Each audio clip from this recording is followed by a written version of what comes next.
झूठे लेता रहता है, तो क्रेडिट क्यों ना ले। नमस्कार, आप देख रहे हैं बिहार विधानसभा चुनाव का पहला संपूर्ण इलेक्शन बुलेटिन और मैं हूं आपके साथ शिप्रा झा। इस खास बुलेटिन में हम आपको दिखाएंगे हर रोज उस दिन की सबसे बड़ी चुनावी खबर, फिर बात करेंगे नेताओं के बवाली बयान की और उसके बाद खबरें जो सियासी गलियारे में है वायरल। और प्रोग्राम में अंत तक बने रहिएगा क्योंकि अंत में आपके साथ मैं साझा करूंगी एक रोचक चुनावी जानकारी। तो चलिए शुरू करते हैं बिहार विधानसभा चुनाव से जुड़ा सबसे महत्वपूर्ण बुलेटिन। मुख्यमंत्री लालटेन वालों ने जंगल राज दिया, सबको बर्बाद किया। क्रेडिट झूठे लेता रहता है, तो क्रेडिट क्यों ना ले।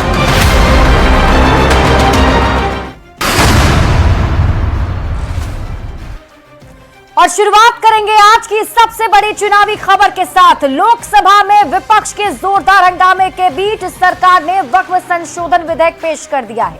इस बिल को लेकर कांग्रेस ने बीजेपी की नीयत पर सवाल उठाए तो अमित शाह ने कांग्रेस को ही कटघरे में खड़ा कर दिया है। ये तरीका ठीक नहीं है आपका। किसी की बात कोई बदगुमान न समझे। कोई कांग्रेस जैसी कमिटियां नहीं, हमारी लोकतांत्रिक कमेटी है माननीय। ये जो मूल जो ढांचा है उस पर आक्रमण है।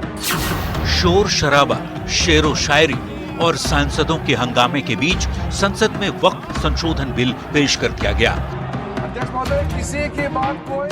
संसदीय कार्य मंत्री किरेन रिजिजू ने शायराना अंदाज में इस साल के सबसे विवादित बिल को संसद में पेश किया और कहा कि उन्हें पूरा यकीन है कि आज जो लोग इस बिल का विरोध कर रहे हैं वो भी आगे चलकर इसके समर्थन में खड़े होंगे।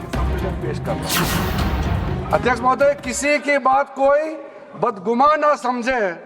इस जमीन का दर्द कभी आसमान ना समझेगा।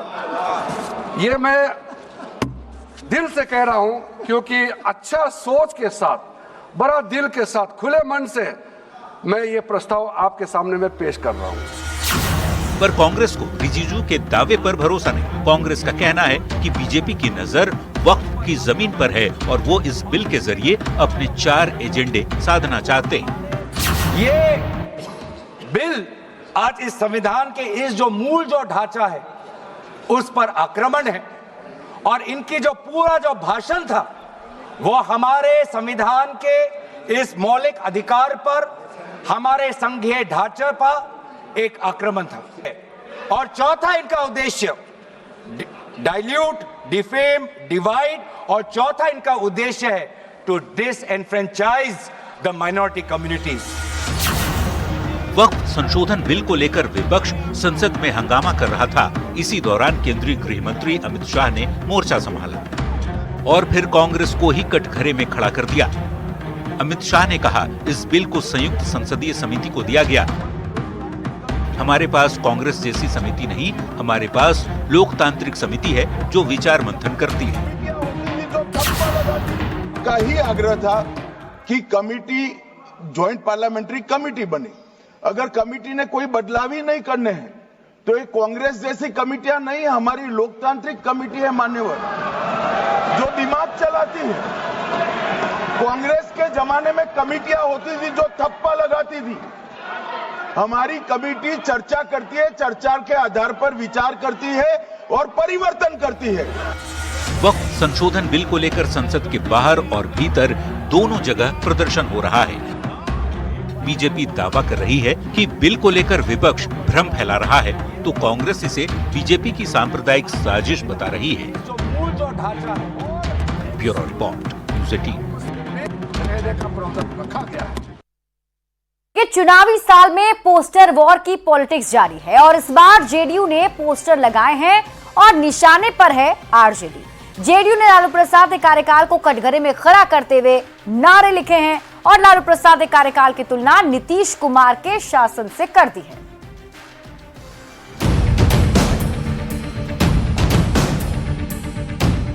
पटना का इनकम टैक्स चौराहा, हर रोज राजधानी के रहने वालों की निगाहें यहां से गुजरती हैं।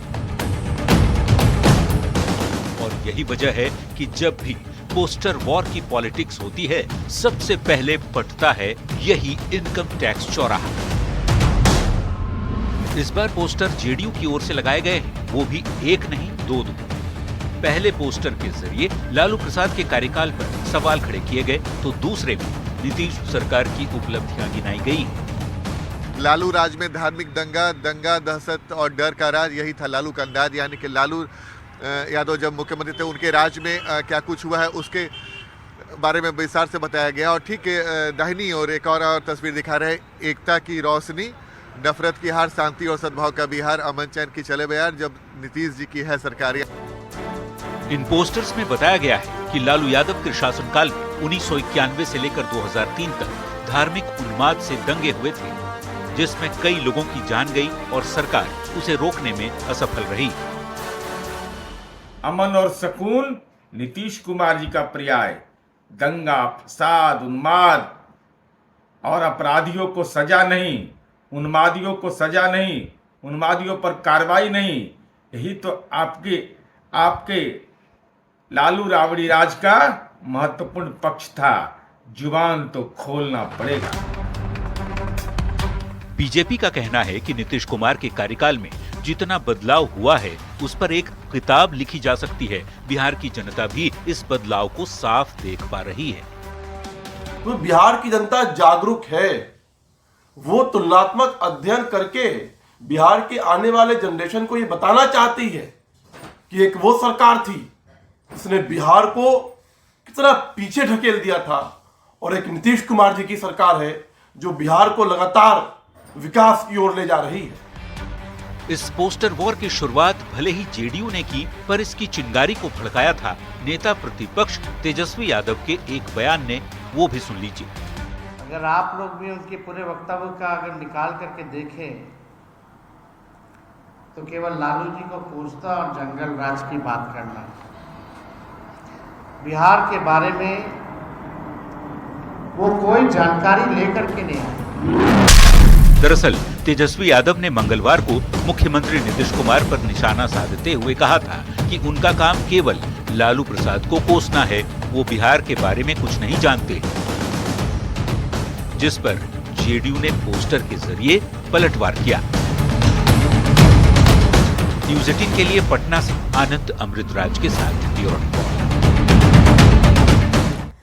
और देखिए, रामविलास पासवान की फैमिली में फसाद बढ़ता जा रहा है। विवाद पैतृक संपत्ति का है, लेकिन अब इसमें सियासी एंगल भी है। संपत्ति से ज्यादा सियासी विरासत की लड़ाई है। ये रिपोर्ट देखिए।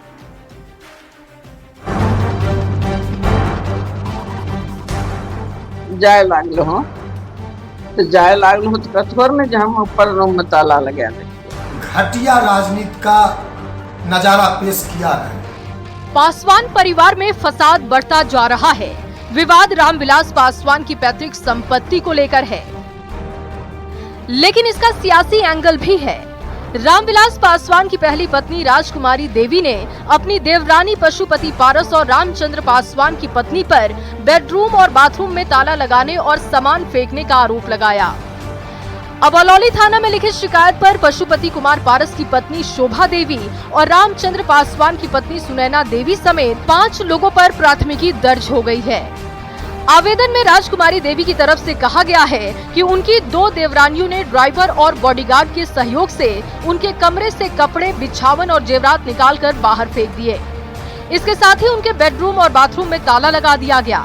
इस पूरे मामले में पशुपति कुमार पारस के पार्टी के राष्ट्रीय प्रवक्ता ने निष्पक्ष जांच की मांग करते हुए कहा कि आवेदन पर साइन राजकुमारी देवी के नहीं है। हमारे पारस बाबू के पत्नी और रामचंद्र बाबू के पत्नी दोनों मिलके जो है कि घर में आके उनका ताला लगा दिए, ताला लगा के घर से बाहर करने का काम कर रहे हैं। चिराग पासवान जी का पार्टी का जो जिला अध्यक्ष है, कल वो थाना पे जाके अलौली थाना पे वही तैयार किया है और शोभा देवी के पास वो वहाँ पे बयान दे रहा था चैनलों को। इसका जिला अध्यक्ष हमारे पास है, अलौली थाना में खड़ा। राजकुमारी देवी पासवान का दस्तखत है नीचे, राजकुमारी देवी, हम उस दस्तखत को चुनौती देते हैं। सूत्र ये भी बता रहे हैं कि रामविलास पासवान के परिवार में मचे विवाद की असल वजह सिर्फ पैतृक गांव शहर बनने स्थित उनका घर नहीं, बल्कि अलौली विधानसभा सीट भी है। ये सब कुछ उस अलौली विधानसभा सीट की वजह से ही हो रहा है, जिस पर पशुपति कुमार पारस 7 बार विधायक रहे और अब बेटे यशराज चुनाव लड़ने की तैयारी कर रहे हैं। वहीं दूसरी तरफ चिराग पासवान ने अलौली सीट से उषा देवी के बेटे सीमांत मृणाल को चुनाव लड़ाने का वादा किया है। सीमांत मृणाल अपनी नानी राजकुमारी देवी के साथ काफी सक्रिय नजर आ रहे हैं। हमारे दल के नेता आदरणीय पशुपति कुमार पारस जी के पुत्र श्री यशराज पासवान जी लगातार 6 महीना से अलौली घूम रहे हैं। अलौली विधानसभा पारस बाबू की और रामविलास पासवान जी की परंपरागत सीट रही है। अलौली विधानसभा से हमारे नेता पारस बाबू 7 बार विधायक चुने गए। उससे घबरा के चिराग पासवान ने एक जो उनकी लोकप्रियता को देखते हुए एक कुत्सित प्रयास किया है। एक निष्कलंक व्यक्ति आदरणीय पारस बाबू पर कलंक लगाने का जो काम किया है। अब रामविलास पासवान के परिवार में मचे घमासान की हर तरफ चर्चा हो रही है। तो क्या ये संपत्ति से ज्यादा सियासी विरासत की लड़ाई है? न्यूज़ 18 के लिए खगड़िया से दिग्विजय कुमार की रिपोर्ट।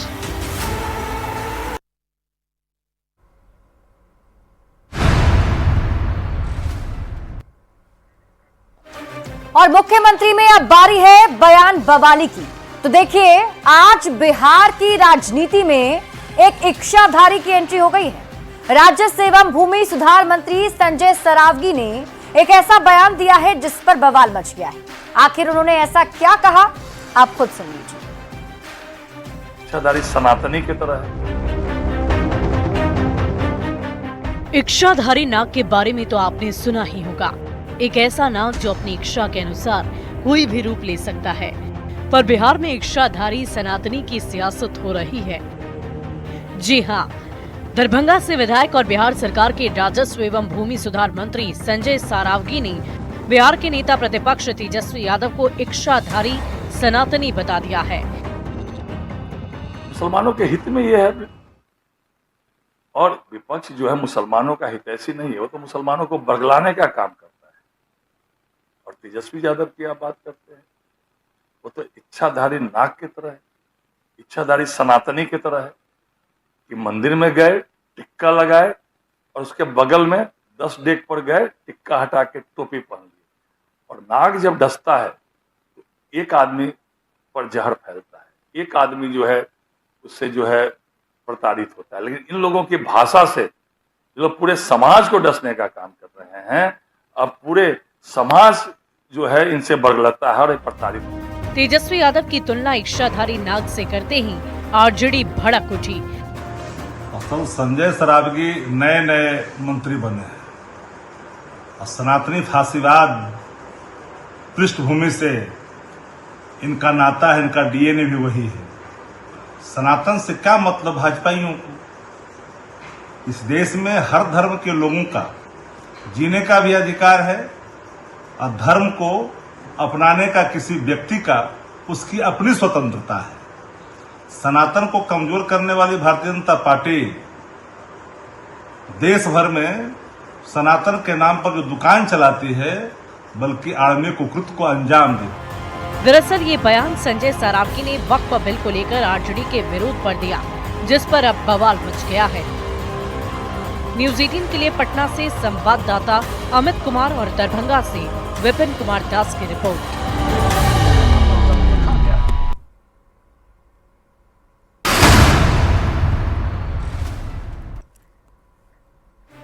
और अब चलिए बात करते हैं चुनावी वायरल की, यानी ऐसी खबरें जो चुनावी मौसम में वायरल हो रही हैं। पूरे देश में वक्फ संशोधन बिल पर मचे बवाल के बीच बिहार के पूर्व मुख्यमंत्री लालू प्रसाद का एक पुराना वीडियो है जो फिलहाल खूब वायरल हो रहा है, जिसमें वो वक्फ बोर्ड को लेकर सख्त कानून लाने की मांग कर रहे हैं। देखिए, कानून बनाना चाहिए बहुत कड़ा। ये है लालू प्रसाद, बिहार के पूर्व मुख्यमंत्री और आरजेडी के मौजूदा राष्ट्रीय अध्यक्ष। वैसे तो इन्हें देखकर पहचानना मुश्किल नहीं, पर इनका ये बयान सुनकर कहीं आप कंफ्यूज ना हो जाएं, इसलिए हमने पहचान बता दी। वीडियो तब का है जब लालू प्रसाद लोकसभा के सांसद थे। एक बार पूरा बयान सुनिए। देखिए, कानून बनाना चाहिए बहुत कड़ा। सारी जमीनें हड़प ली गई है, चाहे सरकारी हो या गैर, उसमें जो काम करने वाले लोग हैं सब बेच दिया है। प्राइम लैंड, ऐसा नहीं है कि कोई खेती वाली जमीन है। पटना के डाक बंगला पर जितनी प्रॉपर्टी थी ये सब पर अपार्टमेंट बन गया, सब लोगों ने लूट लाट लिया है।